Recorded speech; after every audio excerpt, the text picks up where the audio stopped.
Welcome to the Teresa Knight Show. My name is Teresa Knight. Thank you for joining us one more time for another edition to the Teresa Knight Show. Thank you so much. On today's show, I'm so excited because we have an author in the building. Woo, woo, woo, woo, woo, Hi, woo. everybody. And as you can see, we are in our relaxed clothes today because we're just going to chat it up. We're just going to talk, right? It's all about being comfortable with yourself. That's it right there. So I'm talking to today Miss Samantha Sanchez. And who are you? Tell me about yourself. Well, my name is Samantha. I grew up here, Southeast San Diego, homegrown, homebred, all of that here. You know, I graduated Crawford High School, and I went to City College, where I actually ended up earning just recently a degree in psychology and social and behavioral science. All right now. I hope with my writing and in life, to be able to use the degree that I got to kind of help people understand each other. Yes. Like, I feel like there's a lot of misconceptions, like quick snap judgments about why somebody does the things they do, just quick negative, just blah. But I feel like if we can understand each other, we can probably maybe learn how to coexist better. Even if you don't like each other, you can still at least coexist and understand where they're coming from. I love that. I love that way of thinking. I'm thankful that you are like me in that way, that we both have that way of thinking, that all-inclusive, nobody left out mentality. That's great. I love it. I love it, love it. So let's get into some questions for you, like I always do. Let's go. So let's just hit them up. Number one, how many books have you written? I have written 3 books. I have Prodigal, which is the original. Okay. Lyrical Chaos, which is a sequel to the original. And then Prodigal the Remix, which is an expansion / rewrite of the original. I felt I could go more in depth with it. Okay. I expanded more on the characters. I was able to paint the world better because I have a better understanding of myself than I did when I first wrote the book. I have a better understanding of the characters than I did the first time I wrote the book. Now, let me stop you right there because what we did not ask, and I'm going to just ask you now, what is the book about? It is about a young girl who she's been raised up in church, but then naturally, as people who always do, once they get to a certain point in their life where they want to see what the world is about. Right. And so she does that, but using reality TV as a platform. So imagine every embarrassing, horrible coming of age thing you did in your 20s and went through in your 20s being on display for everybody and their mama to comment on, criticize, talk about. They don't know what's going on, but they still dragging you because they ain't got nothing better to do. And she's doing that, and she's been sheltered. So she's experiencing life really for the first time. Social relationships, romantic relationships, sexual relationships, all happening at once. Wow. Okay. Hold the book up for me. That's her book, everyone. I need you to see the book. And before we get too far into the show, we're going to hit this up again. We're going to try to hit this up again at the end. Where can they get that book, though? This one you can get on Amazon. You can get this on Amazon, both in ebook and in physical form. Okay. And I have a couple of books still at home, so if you guys want an autographed copy, you can inbox me at Samantha Sanchez Author and at Author Lady Sam on IG. Okay. So I wanted to get that in early because y'all know I get to moving and then forgot to say all that. So we got it in first. Yes, winning. Anyway, so like I said, this is more a relaxed version of my show because, hey, we want to be relaxed. Anyway, so what was your childhood like? My childhood was very interesting. It was very interesting. In what way? Well, I grew up, my entire family is biracial on my mother's side. Biracial mixed with what? Mixed. Well, I'm half Mexican. I have cousins that are half white, cousins that are half Filipino. Okay. And we grew up, we all went to Valencia Park area school. So we saw a lot of diversity there. Right. And so, but then me also, I have the 2 cultures that I grew up in. So my mom was very straight, churchy, traditional. Mama said, you got to go to church, so you better get up and go to church. That's it. And my dad was more of the teachings of, just be a good person and life will work out that way. Okay. And it was pretty easy, as a little girl. But then once my mom really got into the church, that's where things kind of went okay, wait, what? It's not so easy anymore. Oh. Yeah. Okay, well, we're going to hit that up in about a couple of seconds here. Okay. So did you used to write when you were a little girl? Did you write then? I did. I didn't always put it down on paper yet. Okay. But it was more like improv. When you're outside with your friends and you're making up, okay, here's the scenario. This is what's going to happen and that's going to happen. Okay, go. And you just go with it. And like acting? No, just playing outside. Oh, wow. Okay. We just play outside. Yes. You set up a scene. This is we even used to make up our own language sometimes. We used to write down our own language. None of it ever stuck. Right. But we tried. We tried. But that sounds fun. It was a lot of fun. So I've always really had a big imagination. Yes. And I sat in front of the TV a lot. I was an only child. Oh, so, okay. Yeah. So I had a lot of Disney movies right there. Okay, because I was going to ask you, did you have any siblings? But you don't. I do, actually. I didn't. My baby sister was born when I was 24. Oh. On my dad's side. Oh, wow. I have 2 baby sisters, Rachel, she's 10, and Nadia, she's about to be 9, my little Gorgie girls. Hi, Gorgies. Mwah. And they're awesome. They're just the awesomest pair of girls you could ever meet. That's a good thing. I can tell you love your siblings. Oh, I love my babies. That's a beautiful thing. That's really a beautiful thing, for real. Family is beautiful. So how long did it take you to write a book? Because I'm asking that for a reason, because that particular book is like over 300 pages of a book. And I'm just like, when do you have time? So I'm not going to even ask you. That's not really a really question, but I'm just in my mind, how does this girl have this time to sit here and write a book that is over 300 pages? And how long did it take you to write the book? Well, this one is a bit unique because this one I actually started in 2010. It was at the beginning of the end of the main relationship in this book. Okay. And so I was writing things down as it was going, like using my imagination. Okay, if he's doing like this, I should be like this, da-da-da. And I finished that in like 2011, but I hated it. It was like, there's no flow to the story. It's just a bunch of different scenes put together. So I'm just like, whatever. Right. And I put it in the drawer. And then I brought it back out in 2013. And I went over it. I fixed it. I was actually starting to put it in a church newsletter when I was really active in my church. Okay. I was putting in the newsletter like a chapter each month. You know, that's what really got me to really combine it together. Wait, so your church allowed you to? It was a completely different version. No, but they still allow you to use your gifts. Yeah. Your writing gifts to enhance the church. Yeah. That's beautiful. Yeah.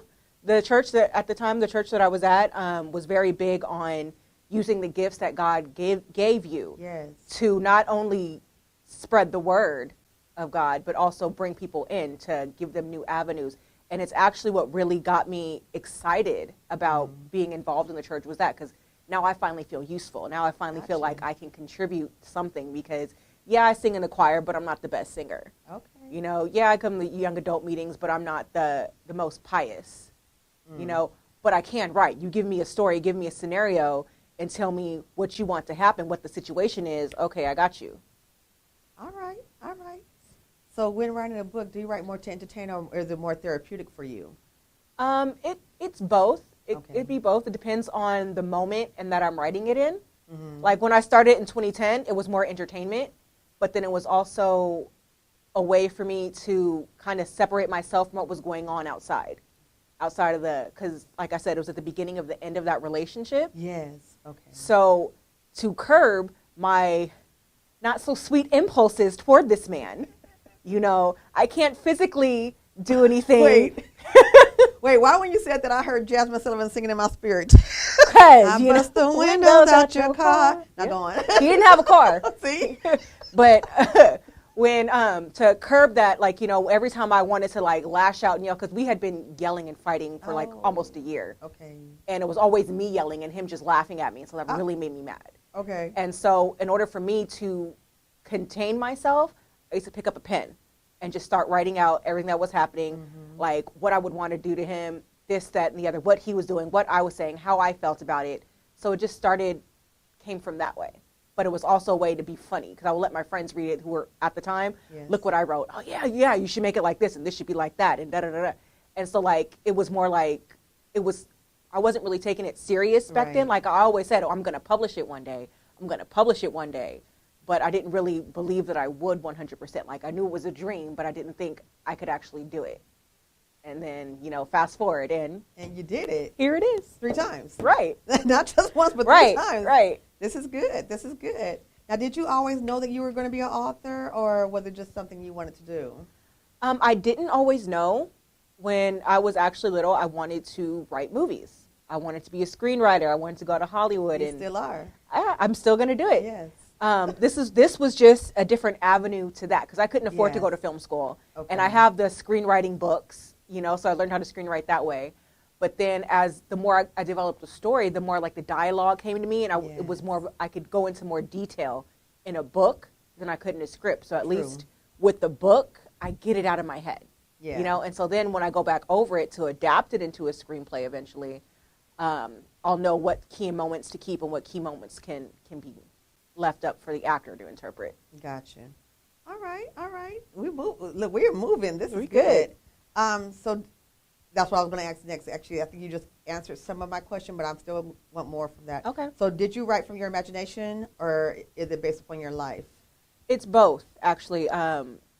It's a mix of fact and fiction. Yes. I took some aspects and elements of my real life, stuff that I actually went through, and I put them in this fictional setting.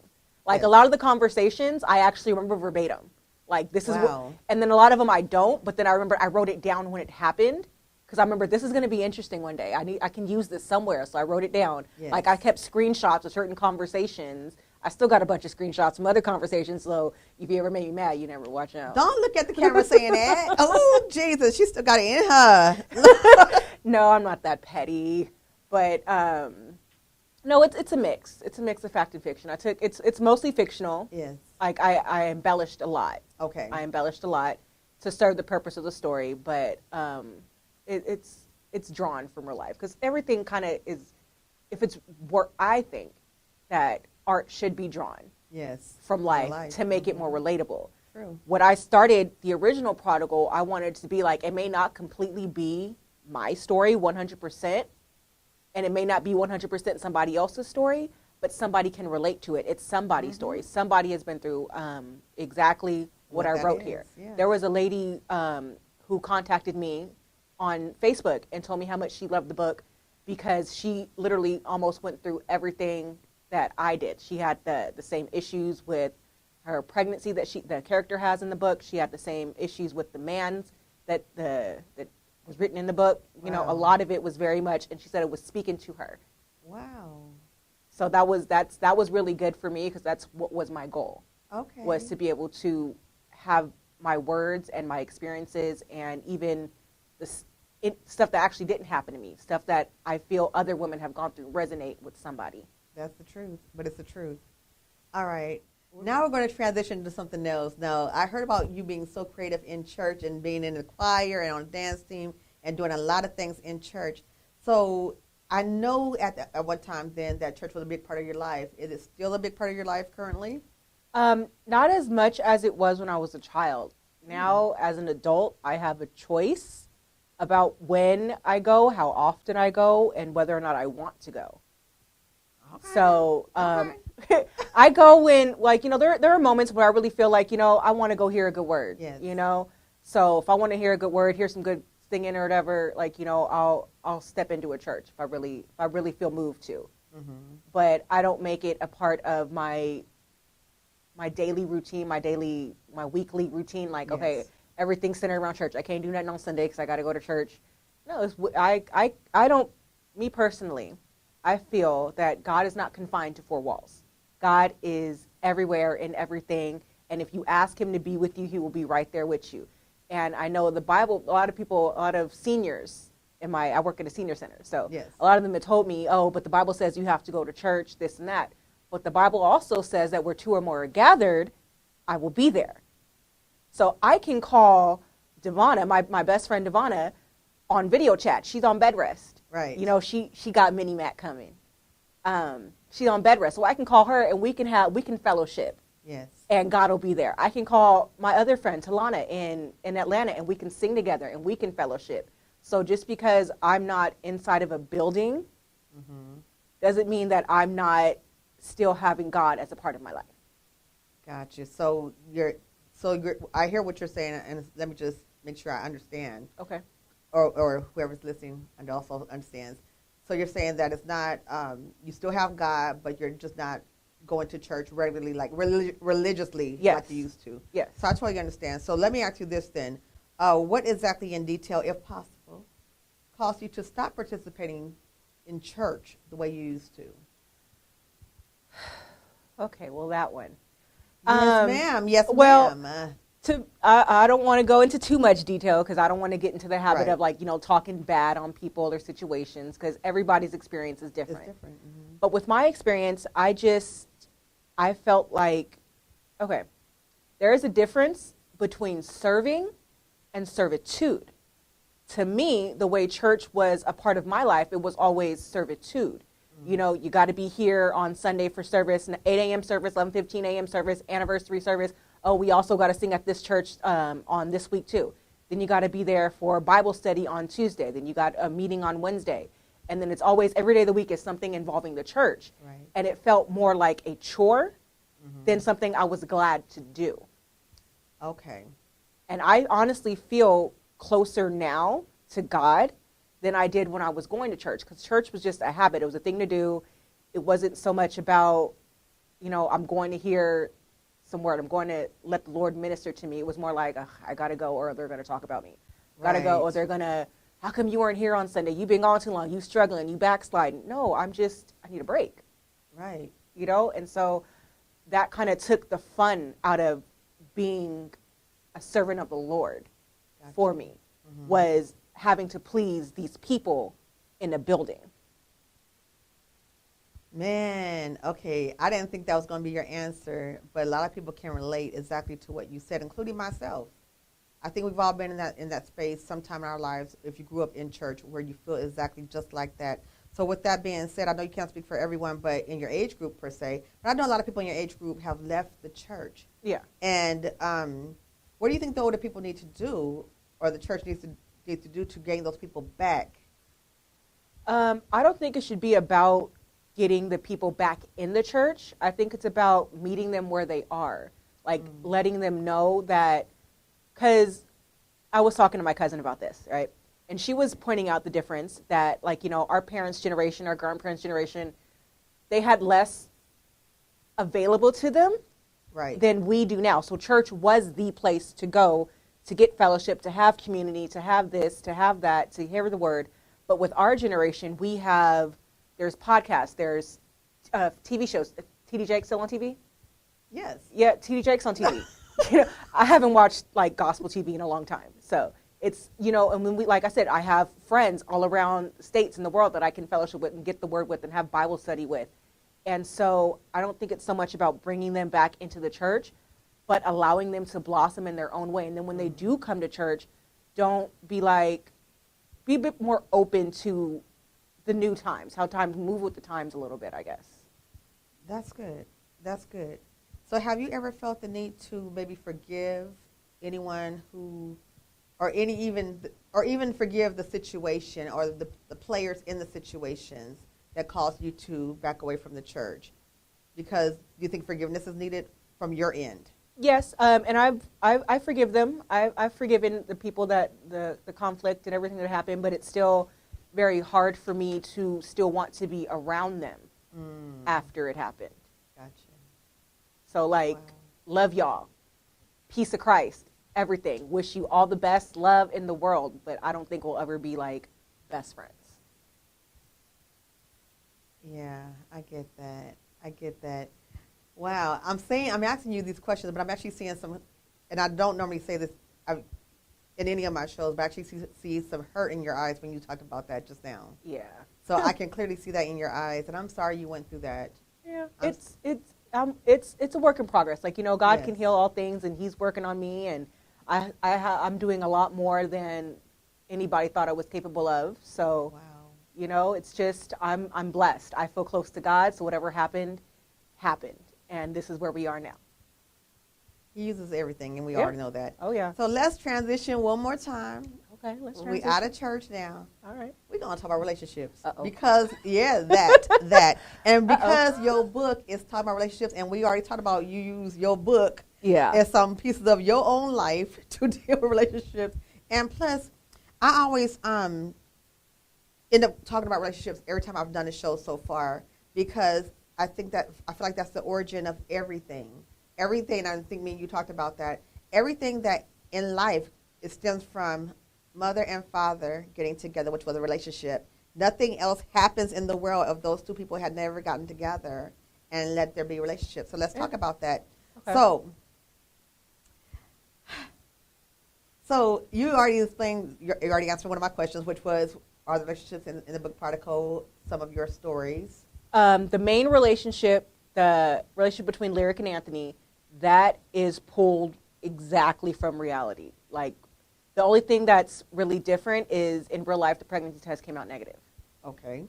So amen for that. Amen for that. Right.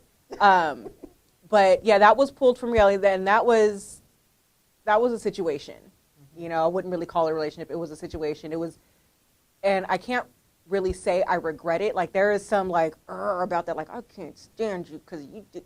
But I can't really say that I regret it or that I wouldn't make the same choices, because if I hadn't, then I wouldn't have my book. That's a true statement. You know, like, as much as it, like, I think back on everything that I went through during that period of my life. Like, the book takes place between like 21 and 23. Mm-hmm. So I think back in those years in my life, and I was like, there's so many things that, like, that happened that was a bit hurtful. Yes. And for a while, I would consider it damaging, but I don't consider myself damaged. Right. You know, I consider myself healed.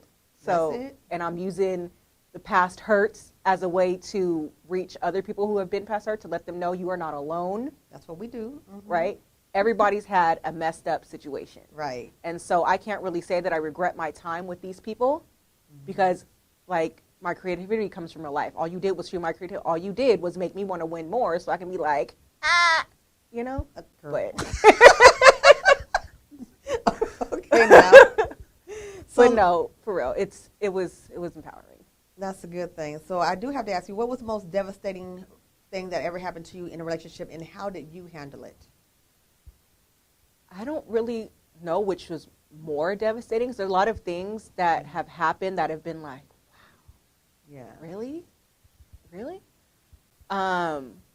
But mostly what I do now to handle stuff is, well, let's take it back. In my 20s, throughout this whole period of the book, I did exactly what Lyric did. I would yell about it. I would drink about it. I would cuss about it. I would fight about it. Not with females. I wouldn't fight females about nothing like that. I would take my issue directly to the man. Right. And I would fight him. Wow. You know, not physically, but just. Okay, good. No, not physically, but it scared me. No, not physically. It was just always like, my issue is not with her. My issue is with you. You're the one who did this, type of deal. So back in my 20s, you would always find me with a bottle. Okay. I tell you stories. I'm not gonna get into that, but yeah. Don't tell me. I don't know. Okay. But now, in my 30s, I've transitioned to more of, okay, something hurt, something happened, I don't like it. I sit back and I think probably too much about it. Like, you know, when something goes wrong, you think too much. You start, is something wrong with me? And did I do that? What could I have done differently, type thing? And then once I snap out of that, I have to remind myself, no, it's just how things happened. Yeah, but so let me ask you this. So when you, like you said, you go into yourself to see, did I do anything wrong? Do you ever feel the need to maybe acknowledge that you did make the wrong choice, or that, you know, it not necessarily something was wrong with you, but maybe because I was in this space in my life, so I made this choice and it was the wrong choice? Is that something you acknowledge when you're going through the healing process? Yes. I mean, I'm talking about you personally. Me personally, I do. I think back on, and it ranges from, okay, I probably shouldn't have done it that way, to I probably should have done this instead. Gotcha. You know, like in my last situation, I should have spoke up more. Like, I should have expressed myself more instead of just fearing, like, you know, being on the bad side. Yeah. You know, so I'm really working on being more outspoken, because I can speak to you, I can speak to my friends, I can blab on Facebook and vent and rant, but then if I really get into a position where I care about somebody a whole lot, and that part of me doesn't want to displease them and want to make them look at me like, no, never mind. So, like, I kind of hold back when I shouldn't. Ooh, you're talking to some people today, including me. All right, moving on. Okay, so yeah. Why do you think people put up with so much in relationships? I can't speak for most people, but for me, what I realize that I've done is because I care a lot. Like, I want that partnership, that companionship. I don't want to be alone, pretty much, I guess. So when you really love somebody, you always hold on to how things were in the beginning. It could get back there. He's just going through, we can get through this and it'll get back there. As soon as this patch is over, he's just going through this. It's going to be all right. It's going to work out. And when they tell you, and then when you do step up, you say, I don't like this needs to change, or this, da-da-da. And they do even try to say those lines, okay, I'm going to do better. I'm going to do different, this, that, and the other. You hold on to that promise. Yes. Because you choose to believe it, because you want to be with this person. I don't want to be without at times. So it's like, I just put up with a lot so I can say, at least I have somebody. That's what I said on my last, one of the other shows. It's right. That's it. We put up sometimes with a body to have a body, or to have somebody. Yeah. You know, and sometimes anybody will work. Literal body. I'm talking about literal body. You know, it doesn't even matter the face, the shape. I mean, you know, as long as, you know, whatever you're attracted to, whatever. But, you know what I'm saying? But just to have a body in your life. And it's like, but that even comes from a place, to me, from like low self-esteem or low self-worth or insecurity. Yeah. Because if he's with me, then I must be of value. Yeah. Well, mine definitely came from insecurity. Like, it wouldn't be just a body. Like, I couldn't just have to be somebody that I'm actually into, attracted to, want to actually be with. Can imagine myself, oh, if we were together, then it'd be like this, that, and the other. Power couple, blah, blah, blah. You know, and I have a bad habit of, like, especially with my last relationship, my last situation, kind of putting them a little bit on a pedestal above me. Like, they're so much more accomplished than me, because they present themselves differently. They present themselves of knowing all this and all that, where they don't know much more than me. I'm just more honest, like, oh, I don't know. Wow. And so, like, I have to reconcile that I am worthy in and of myself as an individual, that I don't need this partner or somebody next to me to reinforce or to have anybody believe that I am worth anything. Yeah. I am myself am enough. That's it. That's it. That is it. Okay. That right there is it.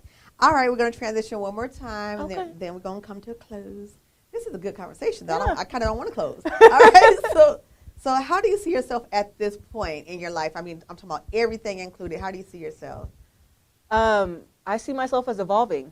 Good. Constantly in a state of evolution. Good. I am not the same person I was at 15. Right. I'm not the same person I was at 25. Yes. I am 35 years old. Okay. And I can admit that proudly. I'm 35 years old, so.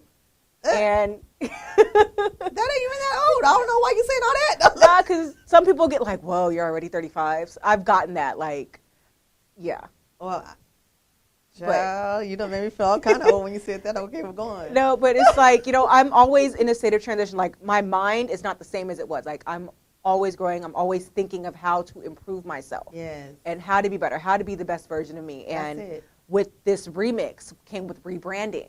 Like, you know, when I first put out the first 2 books, like, I didn't know anything about branding. It was more like, oh, I wrote a book. Okay, let's sell it on Amazon. Didn't really know much about, like, you know, doing promotion. Yes. I didn't know how to do that. I didn't know how to start doing that. I didn't know how things were supposed to look. And so now I'm considering all of that with what I do. Mm-hmm. And so this is, by the next year, I plan on being on a different stage of evolution, and so on and so forth. That's it. All right. So in your position as a published author, do you feel the need to be a role model and a mentor for others at this point? I don't claim to be a role model for anybody. If people look up to me, I'm honored if they do, but I don't seek to be a role model. I just seek to be myself. Okay. And I hope that by example, somebody else will be like, well, yeah, I'm just going to be me too. Because I had to learn that from watching other people too. Okay. I learned to be myself from watching other people be unapologetically themselves. That's it. So I'm learning to be unapologetically myself. Okay. So I can see your book becoming a movie. That's something you'll be interested in the future? I would love it. Like, I actually have big dreams for it. Like, I can see it as like a Netflix original, like 2 seasons per book, Amazon original, Hulu, all that. I have big dreams. No dream is too big. I love it. I love it. So last question almost, last official question. What's next on your book? What's next on your accomplishments is what I'm trying to say. The next one would be the sequel to the remix, which is called Lyrical Chaos Alternate Reality. And then I'm working on the follow-up to that one as well, because this is a planned trilogy. Father, Son, Holy Ghost, you know, in different stages of your life. And then I have other books in different genres that are upcoming. Like, I wrote a kids book with my sisters, that we're working on. I'm trying to get the illustrations for that, and I'm considering going back to school to finish my degree, finish my education in psychology. I want to get my bachelor's and work more toward clinical psychology eventually. Wow. Okay, sis. Look, you are. She's so positive. Oh my God, I'm loving talking to you for real. I'm no lie. I'm loving talking to her. Wow. All right. So that was all my official questions. Now, just a couple of just quick questions, like that's gonna pop in my head. Okay. What's your favorite color? Purple. Why? I don't know. It's just my mom said I was always drawn to purple as a baby. Like they put a bunch of different colors in front of me, and I always gravitated toward purple each and every time. Wow. And even now, it's just I still kind of lean toward purple. My hair was purple for a couple of years. Okay. All right. All right. Purple hair. Yeah, I had purple hair. All right. So live by a mountain view or a ocean view? Ocean. Why? I don't know. I just like the water. Like it's weird. I can't stand the sound. Like you know those sound of the waves on tape. Yes. That creeps me out for some reason. But I can be near the ocean in real life. I can hear the natural sound and be chill. But hearing it on tape, it just freaks. Ever since I was a baby, it just freaks me out. Because I think it's on a loop. Because after a certain amount of minutes or a certain amount of points, you hear the seagull start cawing, and then it's back to the ocean waves, and eventually it's a seagull again. So I can have dissected this a little bit too much. Sorry. I'm sorry. Oh, that's hilarious. I was. Wait a second. I really was not expecting you to go that deep into it. Sorry.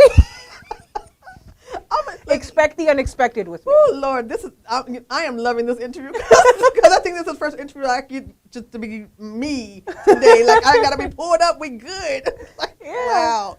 All right. Favorite food? Pizza. Why? I don't know. Pizza? I just always lean toward pizza. Pizza. My favorite place is La Bella's restaurant in Chula Vista. That is so random. Oh my gosh, that's so random. Okay. Well, I don't have this on my list. Favorite animal? Cats. Why? Because he likes to snuggle, but I just got a dog and he likes to snuggle too. So Okay. I don't know. Whichever animal snuggles. What's your dog's name? His name is Lucas Skywalker Sanchez. Child, I'm so done with you. I'm done. Okay, y'all, look, this interview is done. We done. I can't take no more of this girl. No, but anyway, this was, look, when I say this was a fun interview, I am not lying. This was a very fun interview. You see, we came in jeans today. Yep. We came pulled down, comfortable, and we were comfortable in ourselves. Yes, we were. And I love it. Now put your book back up so they can see it, because I want them to see the book. And where can they get it from again? It's on Amazon, both in Kindle and in physical format. And then I have, like I said, I have a couple at home. So if you want to DM me at Author Lady Sam on IG, I'll send with your address and everything. I will mail you an autographed copy. Yay! You all. This is. Say your name. Samantha Sanchez. That's her name. Because I keep forgetting, but y'all gonna remember this name. But you gonna remember me. You may not remember my name, but you gonna remember me. All right, you guys, have a wonderful rest of your day. Thank you so much, Samantha, for coming. Thank you for having me. I am so happy you showed up. Not you showed up like that. She was gonna show up, y'all. But I'm so grateful that you came because this was such a fun interview. All right, you guys, have a wonderful rest of your day until we meet again on the Teresa Knight Show. And remember, share the broadcast. Sharing is caring. If you care, you will share. Thank you so much, and you guys have a great rest of your day. Bye-bye.